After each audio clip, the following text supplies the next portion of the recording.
సుల్తానాబాద్ మండలంలోని గర్రెపల్లి గ్రామ సర్పంచ్గా నామినేషన్ దాఖలు చేసిన వీరగోని రమేష్ గౌడ్ మీడియాతో మాట్లాడుతూ 17వ తేదీ రోజున జరగబోయే సర్పంచ్ ఎన్నికల సందర్భంగా ఈరోజు భారీ ర్యాలీతో నామినేషన్ వేయడం జరిగింది. అంతకుముందు మేము సర్పంచ్గా పరిపాలించినప్పుడు గర్రెపల్లి గ్రామాన్ని ఎంతో అభివృద్ధి చేశాము.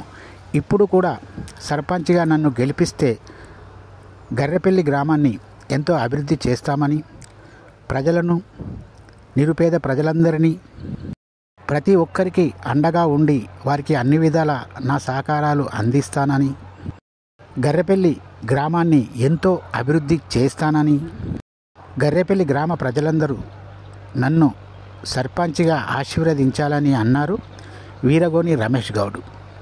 భారీ ర్యాలీతో రావడం జరిగిందని, గ్రామంలో ఉన్న ప్రజలందరము కలిసి ఈరోజు నాకు సపోర్ట్ చేసి నాతో వచ్చిన గర్రెపల్లి గ్రామ ప్రజలందరికీ ప్రత్యేకంగా కృతజ్ఞతలు తెలియజేస్తున్నానని రమేష్ గౌడ్ అన్నారు. ప్రతి ఒక్కరూ సర్పంచ్గా నన్ను గెలిపించి గ్రామ అభివృద్ధికి తోడ్పడాలని అన్నారు.